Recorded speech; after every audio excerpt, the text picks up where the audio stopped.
우리는 지난 몇 주간에 걸쳐서 우리 교회가 추구하고 있는 비전을 함께 살펴보고 있습니다.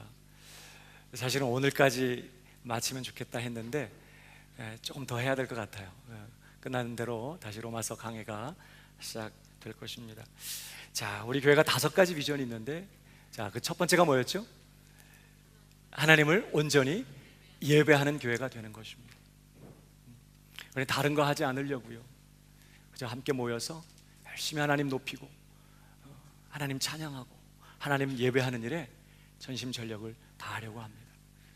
그래서 우리 교회의 목적은 성도 한 사람 한 사람을 바알에게 무릎 꿇지 않았던 남은 자 7,000인이 있었던 것처럼 오직 하나님께만 무릎 꿇고 하나님만 예배하는 예배자로 성도 한 사람 한 사람을 세워가는 것이에요. 자, 우리 교회의 두 번째 비전은 합심하여 기도하는 교회가 되는 것입니다. 그래서 우리가 지난 몇 주간에 걸쳐서 왜 우리가 쉬지 않고 기도해야 하는지 그 이유를 함께 살펴보았습니다. 자, 오늘은 우리 광명교회 세 번째 비전을 함께 나누려고 합니다. 우리 교회 세 번째 비전은 말씀으로 훈련하는 교회가 되는 것입니다. 한번 따라해 볼까요? 말씀으로 훈련하는 교회. 네. 하나님께서 우리 각 사람을 구원하셔서 하나님의 자녀를 삼으시는 목적이 있습니다. 뭘까요? 우리를 구원하시는 하나님의 궁극적인 목적, 하나님의 관심과 하나님의 초점이 어디에 있을까요? 그것은 바로 저와 여러분 한 사람 한 사람이 하나님 앞에 거룩하고 흠이 없는 하나님의 자녀다운 자녀로 다듬어지는 것에 있습니다. 에베소서 1장 3절에 보니까 이런 말씀이 있어요. 찬송하리로다 하나님 곧 우리 주 예수 그리스도의 아버지께서 그리스도 안에서 하늘에 속한 모든 신령한 복으로 우리에게 복 주시되 곧 창세전에 그리스도 안에서 우리를 택하사 우리로 사랑 안에서 그 앞에 거룩하고 흠이 없게 하시려고 그 기쁘신 뜻대로 우리를 예정하사 예수 그리스도로 말미암아 자기 아들들이 되게 하셨으니. 왜 우리를 택하시고 구원하셔서 자기 아들 딸이 되게 하셨느냐? 우리로 사랑 안에서 그 앞에 거룩하고 흠이 없게 하시려고 하셨다는 거예요. 하나님 앞에 거룩하고 흠이 없는 영화로운 그런 자가 되게 하기 위하여 우리 하나님께서 우리를 택하시고 예수 그리스도의 구속으로 우리를 구속하시며 하나님의 자녀를 삼으셨다고 말씀합니다. 이것을 로마서에서는 이렇게 표현하고 있어요. 같은 의미인데 로마서 8장 29절 한번 읽어볼까요? 시작. 미리 아신 자들로 또한 그 아들의 형상을 본받게 하기 위하여 미리 정하여. 저와 여러분 한 사람을 향한 하나님의 작정하심이 있다는 거예요. 뭘 작정하셨다고요? 그 아들의 형상을 본받게 하는 것. 이것이 하나님의 작정. 흠이 많고 허물지고 연약한 저희들 한 사람 한 사람이 온전히 예수 그리스도를 본받는 자가 되고 예수 그리스도만큼 영화롭게 되는 것이 하나님의 작정의 내용이었어요. 그 일을 이루기 위하여 하나님은 당신의 아들 예수 그리스도를 이 땅에 보내셔서 십자가 지게 하시는 거예요. 저와 여러분이 하나님 앞에 거룩하고 흠이 없는 자가 되고 그 아들 예수 그리스도를 온전히 본받는 영화로운 그런 자가 되게 하기 위하여 하나님께서는 오늘 우리 안에 성령을 보내주신 것입니다. 우리 한 사람 한 사람이 하나님이 작정하신 그 거룩한 자가 되게 하기 위하여 하나님은 이렇게 우리를 교회로 부르셔서 함께 주님을 섬기며 함께 신앙 공동체를 이룰 수 있도록 하셨다는 거예요. 여러분, 교회 생활하기가 쉬우세요? 교회 생활이 쉽지 않습니다. 오늘 드디어 목장 개편이 됐어요. 벌써 절망하는 분들이 계실 것입니다. 막 기도가 나오면서 막 마음이 간절해지고 성격도 다르고 신앙 배경도 다르고 생각도 다르고 같이 있으면 갈등할 수밖에 없고 서로 상처를 주고받을 수밖에 없는 그러한 성도들이 함께 한 공동체를 이루고 한 몸을 이루고 서로 부대낀다는 것이 이게 얼마나 마음고생하는 일인지 몰라요. 그 꼴 보기 싫어가지고 이민까지 왔는데 그 인간보다 더 독한 인간을 여기서 만나는 것이에요. 여러분, 왜 이렇게 구질구질하게 교회 생활을 해야 되는 거죠?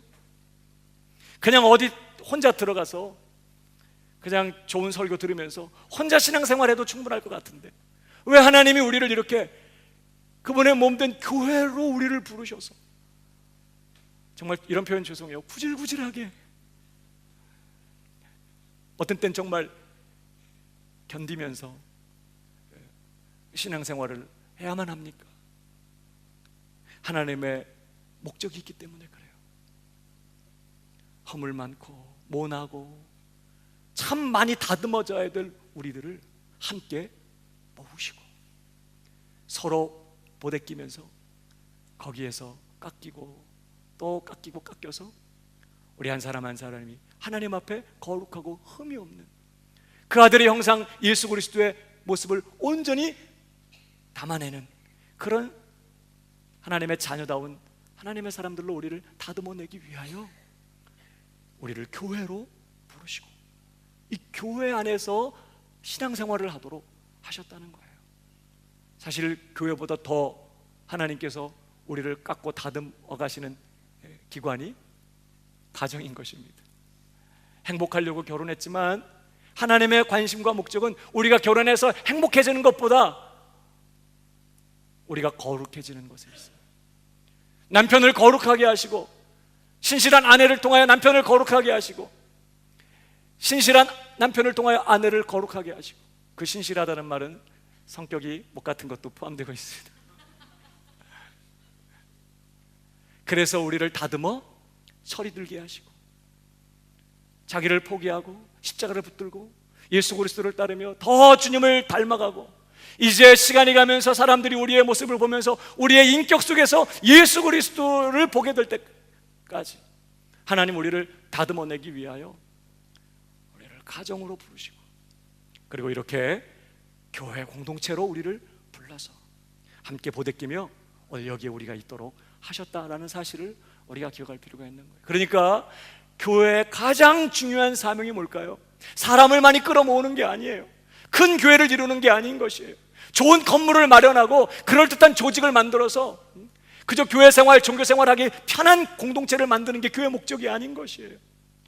교회의 가장 중요한 사명은 성도 한 사람 한 사람을 거룩하고 흠이 없는 하나님의 자녀들로 온전히 그리스도를 본받는, 죽는 모습까지 예수님 닮아가는, 죽는 자리까지 예수님을 따라가는 하나님의 자녀다운 자녀들로 다듬어 가는 것이 이 교회의 가장 중요한 사명이고 감당해야 될 일이라는 사실을 우리가 늘 기억해야 되는 것이죠. 그런 차원에서 우리 광명교회는 좋은 교회입니까? 예수 그리스도를 본받고 예수 그리스도를 닮아가는 일을 위해서 훈련받고 도전받고 끊임없이 예수 그리스도에게 초점을 맞추고 더 주님을 닮아가기 위하여 서로를 격려하는 그런 교회가 되고 있나요? 가장 중요한 교회의 사명은 성도 한 사람 한 사람을 그렇게 거룩하고 완전한 주님을 본받는 그런 하나님의 자녀들로 다듬어가는 것, 이것이 교회의 가장 중요한 사명이기 때문에 하나님께서는 교회가 이런 사명을 감당하게 하기 위하여 교회에 중요한 은사적인 직분들을 허락하셨어요. 은사적 직분이라는 말은 쉽게 표현하면 하나님께서 은혜로 귀한 직분들을 교회에 세우셨다는 거예요. 오늘 본문이 바로 그것을 가르쳐주고 있는데 에베소서 4장 11절을 다시 보십시다. 그가 혹은 사도로 혹은 선지자로 혹은 복음 전하는 자로 혹은 목사와 교사로 주셨으니 이는 왜냐하면 성도를 온전케 하며 봉사의 일을 하게 하며 그리스도의 몸을 세우려 하심이라.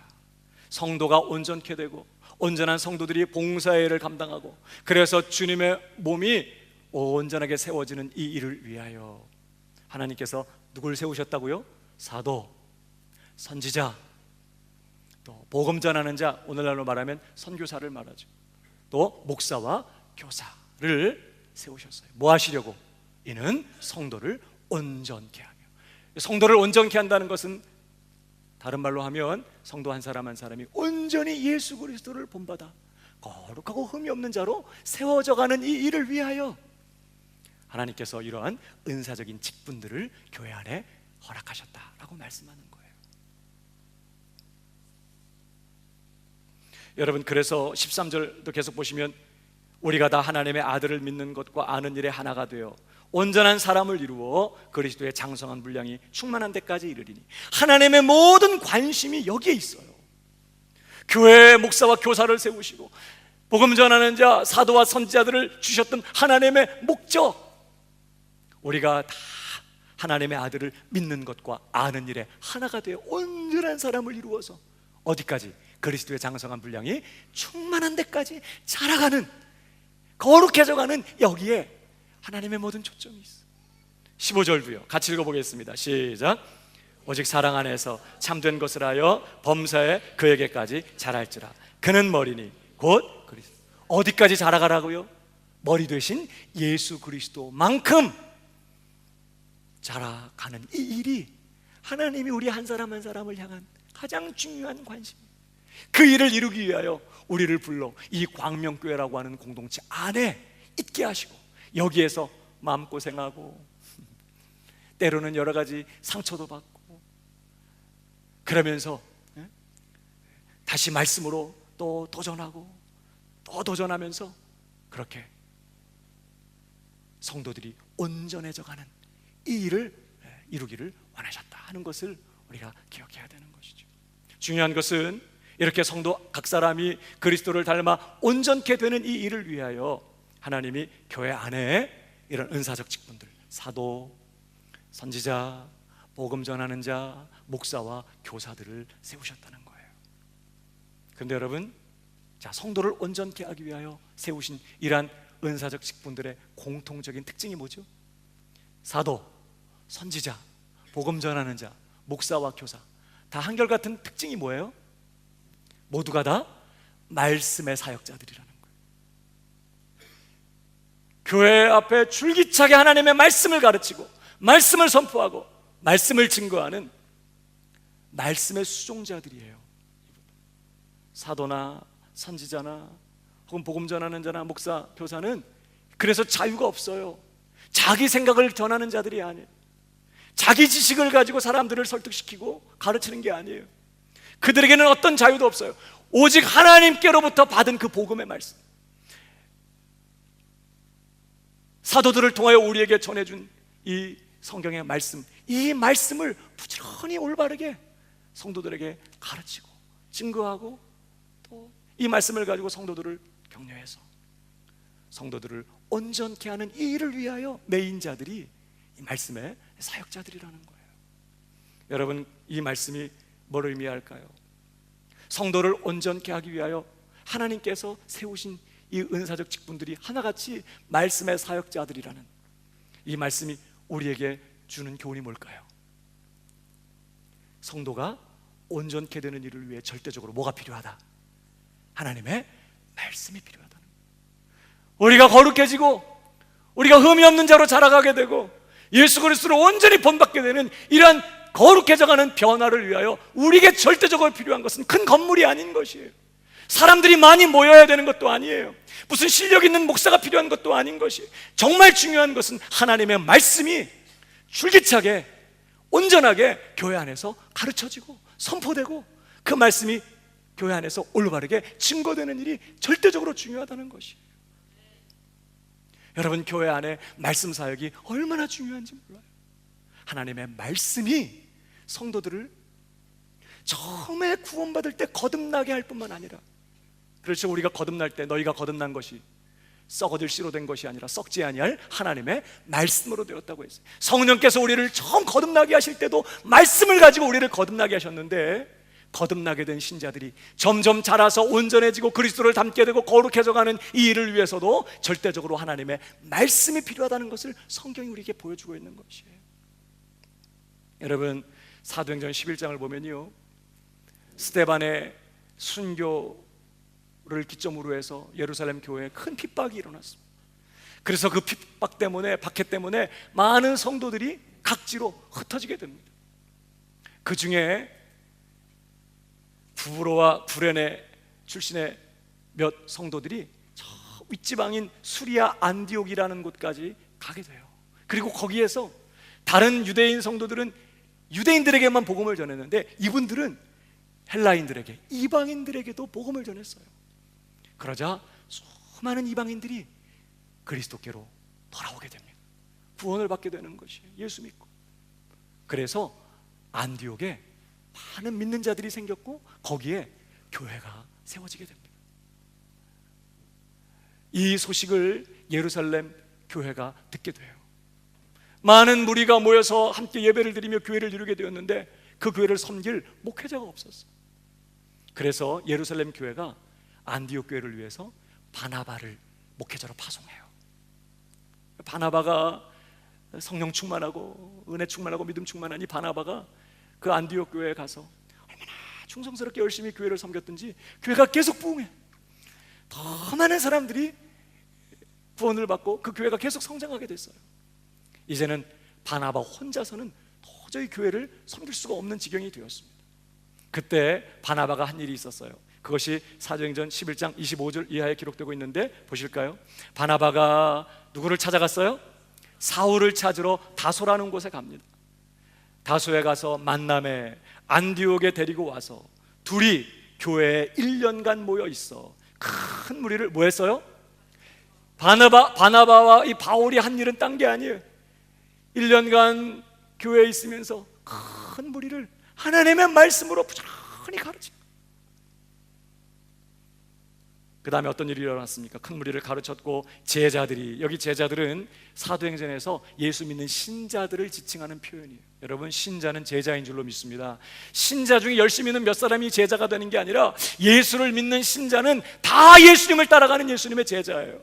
예수님을 본받고 예수님만 추종하는 예수님의 제자인 거예요. 그런 예수 믿는 제자들, 신자들이 안디옥에서 비로소 뭐가 됐어요? 그리스도인이라 일컬음을 받게 되었더라. 여러분, 놀랍지 않습니까? 바울과 바나바가 큰 무리를 가르쳤고 제자들이 안디옥에서 비로소 그 가르침을 통하여 그리스도인이라 일컬음을 받게 되었더라. 여기 그리스도인이라는 이 단어, 크리스티아누스라는 이 단어는 크리스티아노스라고 하는 단어의 복수형이에요. 이 크리스티아노스의 이 전미사인 이 이아노스의 뜻은 누구누구에게 속한 자, 누구누구의 종, 그런 뜻입니다. 그러니까 크리스티아노스 그러면 그리스도에게 속한 자, 그리스도에게 속한 그리스도의 종, 그런 뜻이에요. 이게 복수형이니까, 크리스티아누스 복수형이니까 그리스도에게 속한 자들, 그리스도인, 그리스도에게 속한 자들, 그리스도의 종, 그런 뜻이에요. 한마디로 표현하면 예수 그리스도를 온전하게 추종하는, 예수 그리스도의 완전한 추종자들, 그런 뜻입니다. 그리스도인이에요. 사람들이 볼 때 뭐 좋든 싫든 예수 믿는 신자들을 보니까 그들은 자신의 전부를 예수 그리스도에게 내어드렸어요. 그 누구도 아닌 예수 그리스도를 내 삶의 주님으로 모시고 내 전부는 그분의 것이라고 고백하면서 나는 살아 죽으나 예수님의 것입니다. 나는 살아도 주를 위해 살고 죽어도 주를 위해 죽습니다.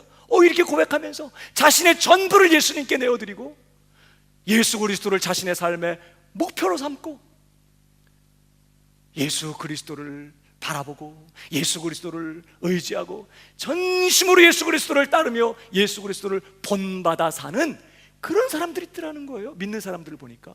그래서 저 사람들은 정말 열렬하게 예수를 추종하는 사람들이에요. 예수를 주님으로 모시고 죽는 자리까지도 예수님 따라가고 죽는 모습도 예수님 닮아가기를 작정하고 예수님을 자기 삶의 목적으로 삼고 예수님만 따라가는 열렬한 예수 추종자들, 이런 뜻으로 그리스도인, 이렇게 이름을 붙였다는 거예요. 여러분, 이런 변화가 저와 여러분에게도 있게 되기를 축복합니다.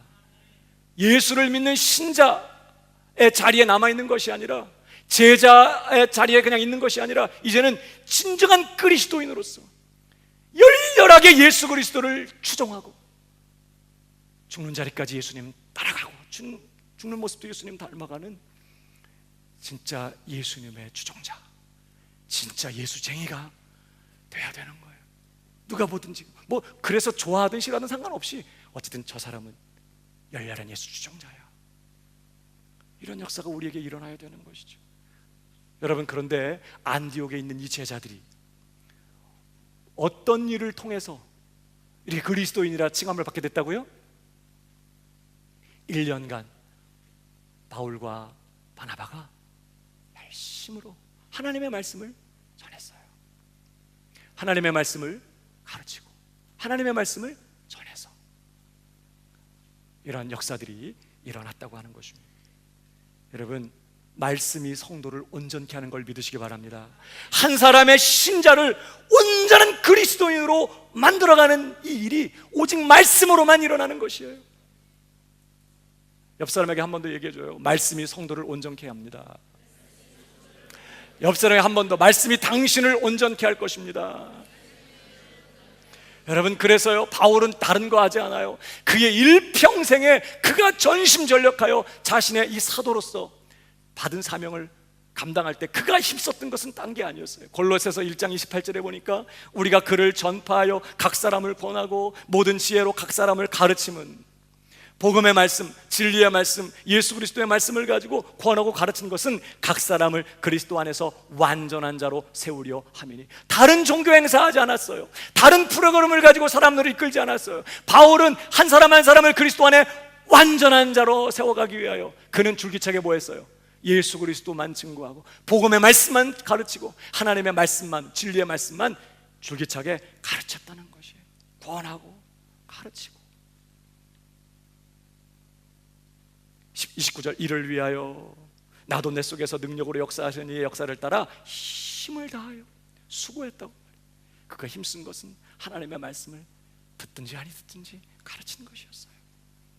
자기 후배 목사인 디모데에게 뭐라고 말해요? 너는 말씀을 전파하라.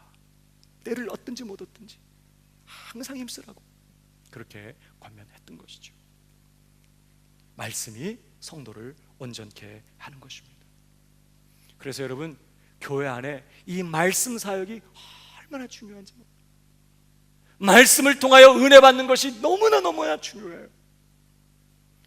교회 와서 찬양도 좋고, 교회 와서 목장 식구들 만나서 교제하는 것도 좋고, 목장 식구들하고 같이 월남쌈 해먹는 것도 좋고, 뭐 어디 놀러 가는 것도 좋고, 다 좋고, 그렇게 해서 신앙생활을 하는 것도 필요할 수 있겠죠. 교회 와서 어떤 다른 봉사일을 하면서 거기에서 어떤 만족을 얻고 거기서 어떤 힘을 얻는 것도 참 귀한 일이라고 생각해요. 그러나 교회에서 가장 중요한 것은 말씀의 은혜를 경험하는 것이에요. 예배를 통하여 하나님의, 또 우리 목장 식구들이 함께 모여서 나누는 시간들을 통해서 자꾸만 말씀으로 격려를 받고 말씀으로 채워지고 말씀을 통해서 도전받고 말씀 앞에서 회개하고 말씀 앞에서 위로받고 말씀 앞에서 힘을 얻고, 이 말씀의 은혜를 경험하는 것이 너무나 중요한 것이. 이 일을 위해서 여러분이 기도하셔야 되고, 이 일을 맡고 있는 말씀의 사역자들 위하여 기도하셔야 되고, 어쨌든지 말씀의 사역자들을 통해서 말씀을, 은혜를 경험하는 일을 귀히 여기고 사모하셔야 된다는 거예요. 원수마귀가 여러분들이 온전케 되고 점점 자라서 성장하여 실력을 갖추게 되고 더 하나님 앞에 거룩하고 온전한 자로 세워져가는 이 일을 방해하기 위하여 뭘 방해할까요? 교회 와서 말씀의 은혜 받지 못하도록 끊임없이 흔들고 방해할 것이에요. 그렇기 때문에 정말 이 교회 안에 말씀의 사역이 온전하게 되고 말씀 사역을 통하여 내가 말씀의 은혜를 경험하는 이 일을 위하여 기도하고 그렇게 함께 헌신해야 되는 것이죠. 그러니까 이 교회 안에 이 말씀 사역자들이 너무나 중요해요. 사도나 선지자나 혹은 복음 전하는 자, 목사나 교사, 너무나 중요해요. 그런데 한 가지 기억할 것은요, 이런 말씀의 사역자들이 중요하지만 그러나 결코 그들이 주인공이 아니라는 걸 기억해야 돼요.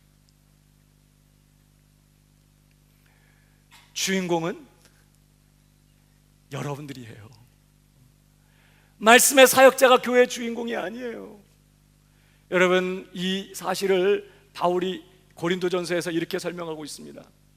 3장 6절 이하에 보니까요, 나는 심었고 아볼로는 물을 주었으되 오직 하나님은 자라나게 하셨나니.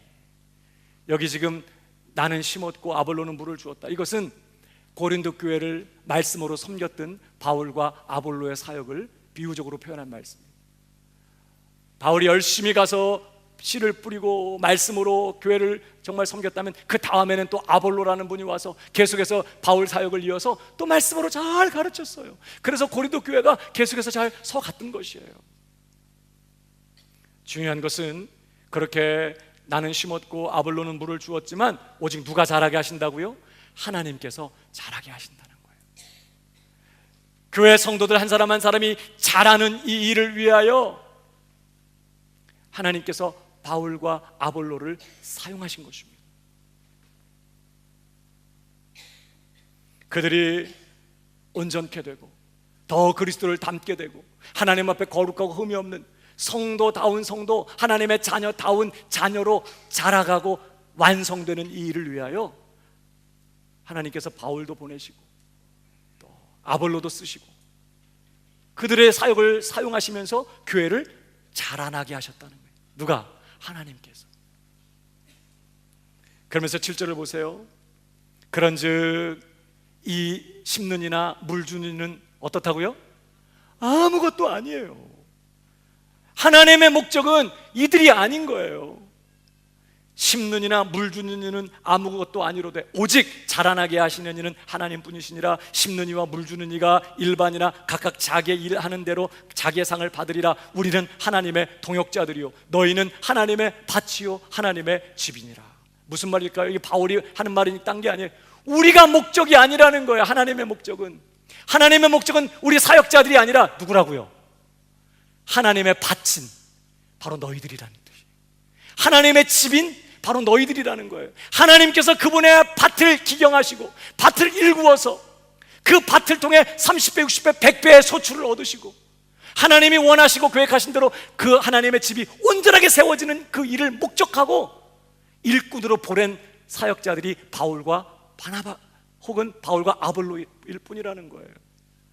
하나님의 목적은 이런 사역자들이 아니라 누구에게 초점이 가 있다고요? 하나님의 밭인 바로 고린도 교회, 하나님의 백성들, 하나님의 성도들, 그들이 자라고 열매를 맺고 그들이 온전한 집으로 세워지는 이 일이 하나님이 관심을 가지고 목적을 두시고 그렇게 하나님께서 정말 이루시는 그런 일의 내용이라는 것입니다. 그리고 그 일들을 위해서 바울과 이런 아볼로를 불러서 일을 맡기시고 그들의 섬김을 통해서 그분의 교회가 자라도록 온전케 되도록 그렇게 하셨다는 것입니다. 그러니까 여러분, 사도나 선지자나 목사나 교사는 주인공이 아니에요. 누가 주인공이라고요? 옆 사람에게 좀 얘기해 주세요. 당신이 주인공이에요. 하나님의 목적은 사도나 선지자들이 아니에요. 하나님은 그들을 당신의 목적을 이루시려고 보내신 그분의 일꾼에 불과해. 하나님의 목적은 어디에 있다고요? 그분의 밭인, 그분의 집인 교회에 있는 것이에요. 성도들 한 사람 한 사람이 자라고 열매를 맺게 되는 것, 여기에 하나님이 초점을 두시고 목적을 두시고 이 일을 이루기 위하여 하나님께서 사역자들을 보낸 거예요. 마치 목과 같아요. 부모님들이 자녀들을 양육할 때 그들이 실력을 갖추고 훌륭한 사람으로 자라게 하기 위하여 종종 비싼 돈을 지불하고 가정교사를, 과외 선생님을 붙여줄 때가 있어요. 마치 지금 하나님께서 당신의 자녀된 교회 성도들을 자라게 하시고 그들이 하나님의 자녀로서 실력을 갖추게 하기 위하여, 그들이 온전케 되게 하기 위하여 바울과 아볼로 같은 과외 선생님을, 가정교사를 붙여줬다, 이런 뜻이에요. 여러분, 자녀가 주인공이에요? 과외 선생님이 주인공이에요? 자녀가 주인공이죠. 여러분, 부모들이 비싼 돈 주고 과외 선생님 혹은 가정교사를 고용하는 목적은 과외 선생님한테 용돈 주고 과외 선생님 성공시켜주고 부자 만들어주려고 고용하는 게 절대 아니에요. 부모님의 목적은 단 하나, 내 자녀가 실력 있는 훌륭한 인물로 자라게 되는 것을 위하여 비싼 돈을 지불하고 과외 선생님이나 가정교사를 붙여주는 거예요. 그러니까 우리 교회의 목사나 저를 포함해서 우리 교역자들이나 말씀을 수종드는 사역자들은 주님의 교회에 뭐 같은 사람들이라고요? 다 가정교사 같은 사람들이에요. 하나님이 여러분들을 완성시키기 위하여 하나님 앞에 온전하고 흠이 없는 거룩한 하나님의 자녀다운 자녀들로 여러분 한 사람 한 사람을 세워가기 위하여 하나님께서 불러들인, 하나님께서 쓰시는 가정교사 같은 일꾼들에 불과해요. 우리는 아무것도 아니라는 거예요. 여러분들이 주인공이에요. 여러분 절대 오해하시면 안 돼요. 담임 목사인 저의 목회를 위하여 여러분이 동원되고 있는 게 아니에요. 사실은 여러분들이 완성되는 것을 위하여 제가 동원되고 있는 것이에요. 제가 부름받고 있고 와서 여러분을 섬기고 이제 목적이 완성되면 또 해고지 뭐. 그 다음에 더 실력 있는 가정교사를 또 붙이시겠죠. 이걸 아셔야 돼요. 사역자가 주인공이 아니에요. 여러분들이 주인공이에요. 그러므로 사랑하는 여러분, 교회 생활할 때, 신앙생활할 때 절대로 구경꾼으로 계시면 안 되는 거예요. 예를 들면 우리 과외 선생님한테 공부를 배우는데 문제를 기가 막히게 풀어. 못 푸는 문제가 없어. 그래서 막 그 푸는 거 구경하고 있어. 어머 그 문제도 푸네. 그리고 어디 나가서 자랑하기를 우리 과외 선생님은 못 푸는 문제가 없어. 하여튼 다 풀어. 그걸 자랑으로 떠벌리고 다니는 것만큼 가난한 것도 없죠. 사실은 만약에 그런 실력 있는 선생님이 있다면 뭐 하라는 거예요? 그 선생님의 도움을 받아서 이제 내가 못 풀던 문제를 풀어내는 것이 이게 중요한 목적이에요. 그래 너무나 많은 성도들이 자기 교회 목사 자랑하는 걸로 신앙생활을 때우는 경우가 있어요. 우리 교회 목사님은 기도 많이 해. 여러분 목사가 기도 많이 하는 거랑 여러분이랑 아무 상관없어요. 물론 목사가 여러분을 위해 기도하니까 그 덕을 좀 보시겠지만 여러분이 그런 목사를 통해서 그런 목사랑 함께 있으니까 맨날 기도하자고 그럴 거 아니에요. 그런 걸 통해서 여러분이 기도의 사람으로 세워져 가는 게 중요한 거지. 아유 우리 목사님은 설교를 너무 귀에 쏙쏙 들어오게 잘해. 그래서요. 그 설교 듣고 여러분이 얼마나 잘하셨어요? 이게 중요한 거예요. 나는 아무개 목사님이 목회하는 그런 교회 출석하고 있어. 나는 아무개 목사님 설교 인터넷으로 열심히 들으면서 은혜 받고 있으면서. 그래서요. 그런 사역자들을 통해서 여러분이 오늘 실력을 갖추고 계신가요? 어제 못 풀던 문제를 이제 오늘 풀어내게 되고 어제 넘어지고 자빠졌던 그 문제 앞에서 오늘은 흔들리지 않고 그 문제를 넘어갈 수 있는 온전하고 다듬어져 가는 그런 실력 있는 하나님의 자녀들로 자라가고 있어요. 이것이 자랑이 되어야지. 우리 과외 선생님은 못 푸는 문제가 없어. 너는 난 오늘도 틀렸지 뭐. 그러니까 여러분 교회 오셔서 그냥 목사의 설교를 듣고 그냥 구경하고 그런 것으로 신앙생활을 그냥 때우고 계시면 안 되는 거예요. 교회 와서 그냥 종교 행사에 참석하고 종교 생활하시면 안 되는 거예요. 또 신앙생활하면서 그 목적이 그저 이 세상에서 어려운 문제를 해결받고 그저 어려운 이민사회에서 좀 위로를 받고 용기를 얻고 세상에서 하나님의 복을 받아서 성공하고 출세하고 이런 것을 신앙생활의 목적으로 삼아서도 안 되는 것이에요. 그런 내용들이 있을 수 있지만 신앙생활의 목적을 거기 두면 안 돼요. 여러분이 거룩해지고 여러분이 온전해지고 여러분이 실력을 갖추어서 더 예수님을 닮게 되고 똑같은 문제들을 만나지만 이젠 예수님의 마음으로 예수님의 정말 그런 모습으로 그 문제 앞에서 반응하면서 하나님의 사람으로 온전케 되는 이 일이 여러분에게 있어야 한다는 것을 잊어서는 안 되는 것이에요. 예수님의 참 제자가 되기를 주님의 이름으로 축복합니다. 광명교회 교인 되지 말고 그리스도인이 되세요. 진정한 그리스도인. 내 삶의 모든 것 주님께 다 내어 맡기고 이젠 주님만 내 삶의 목적으로 삼고 주님만 바라보고 주님만 의지하면서 죽는 모습도 예수님 닮아가고 죽는 자리까지 오직 주님만 따라가는 진짜 예수님의 제자, 진정한 예수쟁이, 진정한 그리스도인이 되는 이 일에 여러분의 관심과 초점이 있어야 되고 그 일을 위하여 저 같은 목사를 써먹으셔야 되는 것이에요. 도움을 받고 깨우침을 받고 도전을 받고 긍정적이든 부정적인 모습이든 난 이렇게 살아야겠구나 결정하면서 여러분이 주님을 본받아 온전해져가는 이 일에 모든 것을 걸어야 된다는 거예요. 과외 선생님 용돈 주려고 하나님이 여러분에게 과외 선생님을 가정교사를 붙인 게 아니라는 걸 기억하고 온전한 자로 자라가는 저와 여러분 되기를 주님의 이름으로 축복합니다. 학교에서 공부 열심히 하면 못 쳐요? 공부만 시켜요? 못도 쳐요? 시험도 치죠. 시험을 자주 쳐요. 아주 공부시키려고 작정한 선생님들을 보면 매 수업 시간마다 쪽지 시험 같은 걸 쳐가지고 아주 괴롭혀. 그래가지고 그냥 그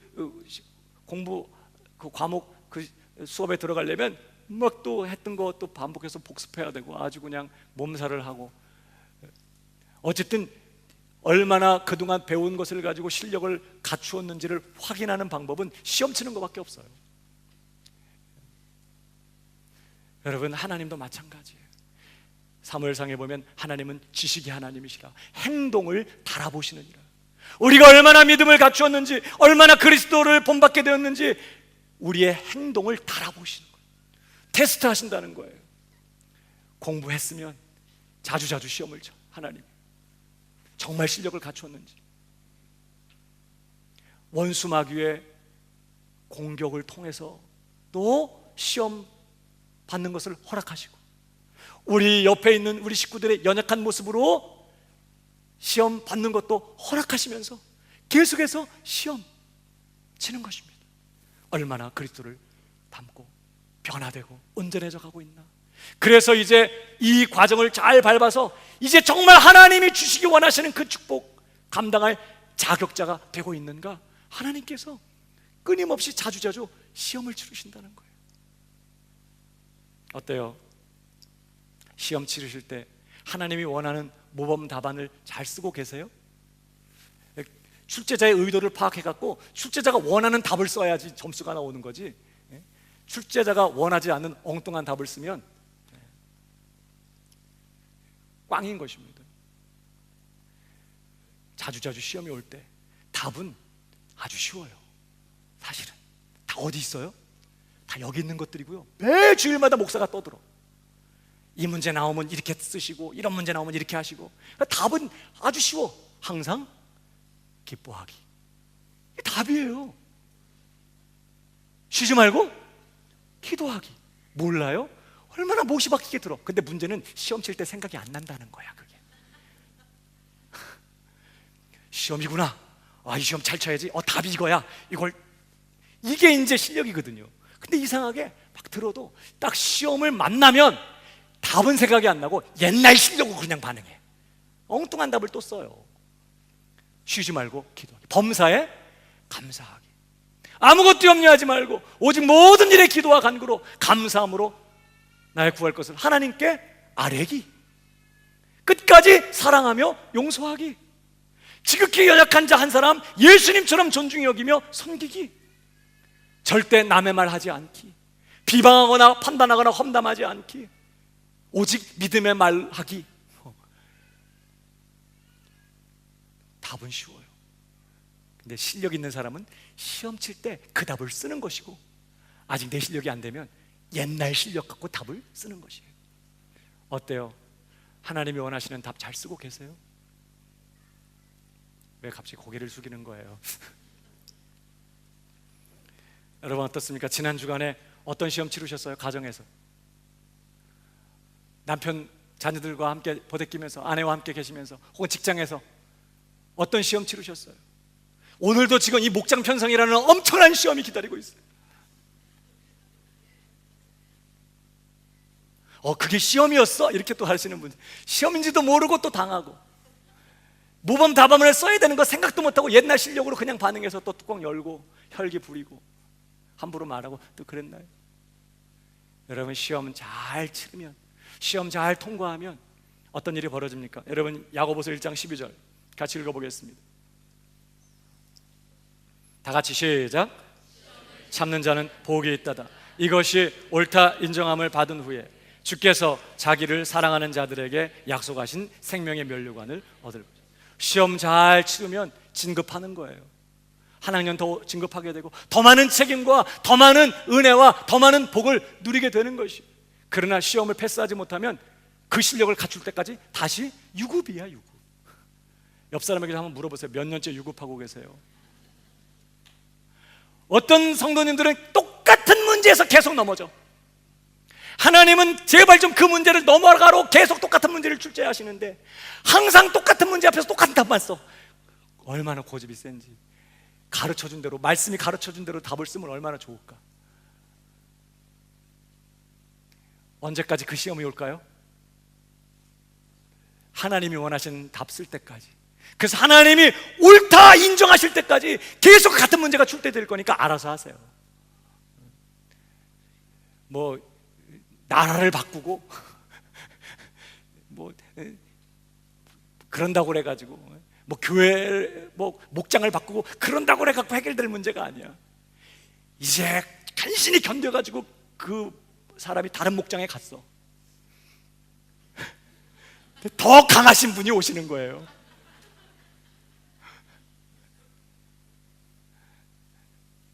그러니까 이제 이게 계속 끊임없는 시험이구나.